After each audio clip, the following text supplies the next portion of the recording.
Penyalahgunaan narkoba memang rawan terjadi di kalangan para pesohor seperti selebritas dan keluarganya.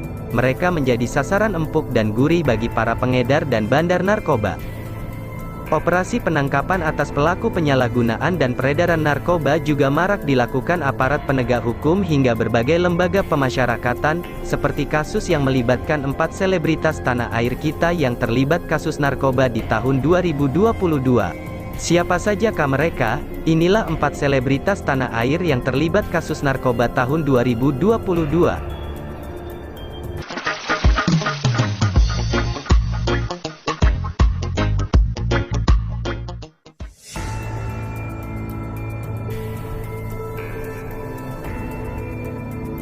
Artis dangdut Felaine Chu atau yang lebih dikenal si Ratu Begal, ditangkap oleh Satuan Narkoba Polres Metro Jakarta Selatan, di rumahnya di perumahan Citra Grand Jatikarya, Bekasi, pada Sabtu tanggal 8 Januari tahun 2022. Polisi mengungkapkan, alasan Felaine Chu mengkonsumsi sabu adalah untuk menghilangkan trauma kekerasan dalam rumah tangga, KDRT, oleh mantan suaminya terdahulu.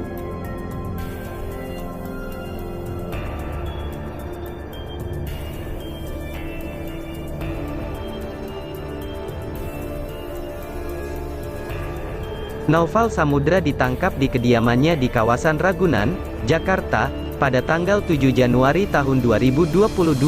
Penangkapan Naufal merupakan hasil pengembangan dari pemeriksaan tersangka lain yang bernama Ridwan. Dari hasil pemeriksaan Ridwan, didapat informasi bahwa Naufal Samudra pernah memesan narkotika jenis LSD kepadanya.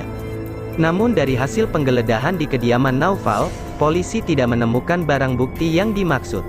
Hasil tes urin sang pesinetron juga dinyatakan negatif narkoba.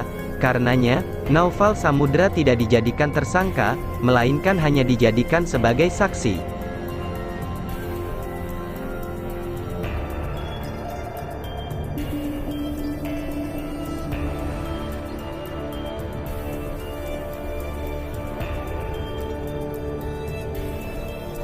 Ardhito ditangkap oleh pihak Polres Metro Jakarta Barat pada hari Rabu, tanggal 12 Januari tahun 2022 pukul 2 waktu Indonesia Barat, di kediamannya yang berada di kawasan Duren Sawit, Jakarta Timur, karena menyalahgunakan narkoba dengan jenis ganja. Ardhito Pramono telah ditetapkan sebagai tersangka kasus dugaan penyalahgunaan narkoba jenis ganja. Hasil tes urinnya dinyatakan positif mengandung narkotika. Dalam penangkapannya ditemukan barang bukti meliputi 2 paket klip berisi dengan total berat 4,80 gram, 1 bungkus kertas papir, 21 pil alprazolam dengan resep dokter, dan 1 unit ponsel. Dari kasus tersebut, Ardhito Pramono dikenakan pasal dan undang-undang narkotika. Dengan kata lain, Ardhito Pramono terancam dikenakan hukuman penjara paling lama 4 tahun.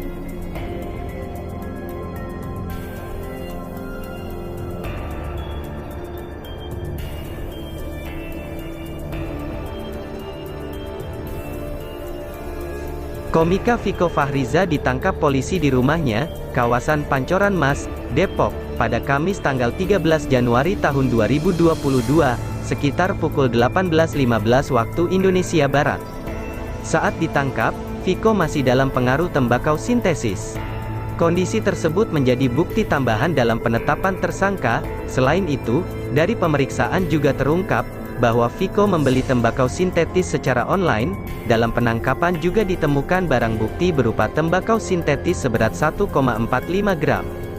Dalam kasus ini, Viko Fahriza dikenakan hukuman dengan pasal berlapis, pasal 112 ayat 1 subsidiar, pasal 127 ayat 1 huruf A Undang-Undang Republik Indonesia Nomor 35 Tahun 2009 tentang narkotika, dengan ancaman sanksi pidana penjara paling singkat 4 tahun dan atau paling lama 12 tahun. Kasus narkoba memang merupakan bencana, tetapi tidak cukup hanya meratapi dan memprihatinkan kasus-kasus yang terungkap.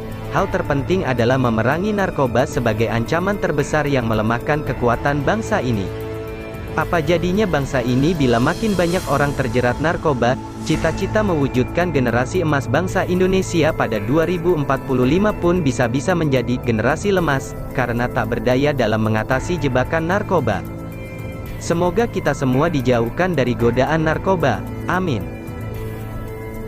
Oke kawan, itulah video untuk kali ini. Tapi sebelum video ini berakhir, ayo bantu channel ini dengan mengklik tombol subscribe, dan aktifkan juga lonceng notifikasinya, agar kalian tidak ketinggalan video menarik lainnya.